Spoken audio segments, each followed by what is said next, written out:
Welcome back to another review. Today we're going to be reviewing Wes Cravens New Nightmare. The first great Freddy movie since I'd say the third one. I thought 4 was good, 5 was bad, pretty bad. Freddy's Dead sucked. The second worst of the franchise. And now we have Wes's return to the series for the first time since the first movie. And if you've ever seen his other franchise, Scream, which he would, I believe, would release 2 years after this movie. This movie was released in 1994. So the whole idea. Let's talk about Freddy's design first. I've actually brought up how his design kind of changed through the first 6. The makeup looked better in the first 3, definitely, and 4 it was basically the same as the third one in the fourth film. But the 5th and 6th went downhill a little bit. But he's a more like realistic. I'd say not realistic. He's more like a demon, like exaggerated version of Freddy, because the whole thing is there's a demon in the world who sees the Freddy films and like manifests himself into Freddy, because this is a meta film. So it stars the return of our girl Nancy, Heather Langenkamp, as she's playing herself in real life. Her and Robert Englund himself. He actually goes on stage as Freddy for the fans, because the whole idea, this is the world where the movies exist, the Nightmare on Elm Street movies, but it's very meta in the fact that these are the actors' real lives. Obviously, there's not a demon in their real lives, but in this, a demon takes the form of Freddy. He has a different look, a bone claw with finger knives instead of, the glove, big trench coat, striped. Obviously the sweater's the same, and wears a green fedora, which is kind of off a little bit, but this is one of my first Nightmare on Elm Street movies, and I gotta say, I still love this one. After what we went through with Freddy's Dead, it's good to have Wes back and have an actual really creative, cool idea. It's good to have Nancy back. It's good to have John Saxon back. So, and I'll just say Nancy. Heather. Heather does a really good job acting as Nancy, or acting as herself in this film. Like, really good. She's defending her son from the Freddy demon that's trying to take him. And, it has I like his labyrinth at the end. And you can see, like, he's a lot more, like, disturbing looking, I'll admit. And it's like, we actually have a scary Freddy, because, well, as I've mentioned, the past 2 were not scary at all. They were just funny. Just goofy. I think 5 had some funny parts. I wouldn't say funny, just completely off the wall Looney Tunes type cartoon. Freddy became a cartoon character.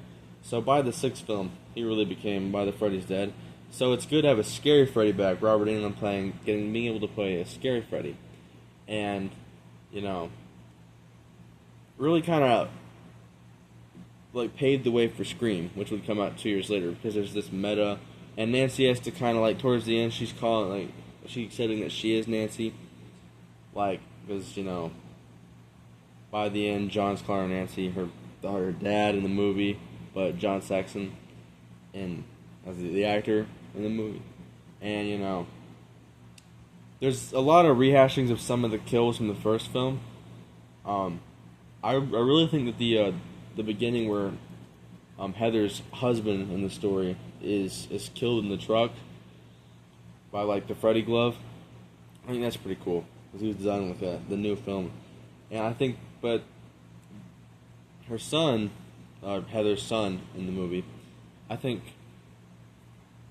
his babysitter's death is kind of like it kind of rehashes Tina's death, because it's kind of recreating a lot of kills from the first film, and it's not as good obviously, because that scene, like, I don't know if I brought it up, but that was such an amazing practical effect, not like CGI or anything. Well, it's the 80s, but like, and we'll talk about that in a few reviews, because spoiler alert, after the next episode we have a video, which I won't be covering Freddy vs. Jason, spoiler alert, till we cover the next series.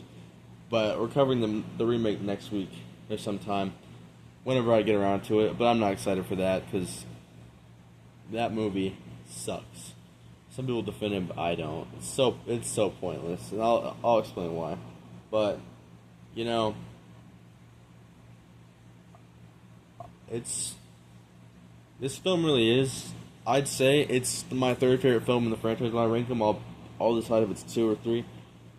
I'm not gonna put it in front of the original because the original's still a classic, and the third one's still probably my favorite. But and Drew Murray's my favorite, but I don't think it does not go anywhere below 3. So overall, let's start with the labyrinth, like the ending scene with the labyrinth. So Nancy like goes to this tunnel. Well, I'm just gonna call her Nancy. Heather, accepting she's Nancy, goes to this tunnel, and now her son's in this like old looking demon, gothic looking lair underground and stuff, and then it's like this hell portal. And you see Freddy's got this long tongue, pretty nasty stuff. And then when he like turns this demon like looking thing with horns towards the end, it's really like different makeup, obviously, coming off what we know as Freddy, but this is not for the Freddy from the movies, this is the demon. But, again, it's sad that this is the last film Robert Englund would play Freddy in that was not a crossover. As you know, his finale as Freddy was in Freddy vs. Jason. And after that, he just, with Platinum Bay, or Platinum Dunes, Platinum Dunes remaking it, it lost it, man. And I used to hate the Friday remake a lot, but I realized that still has some good parts that you can still enjoy. But the Nightmare remake has like one good part to it. The rest all sucks, and I'll explain that next episode. Well, until then, thank you, Wes Craven, for these great movies you've made us, that you've given us. The first, this one, the third. Thank you for this character. And thank you for choosing Robert Englund, because I don't think the character ever would have became what he was without him. You will be missed, Wes.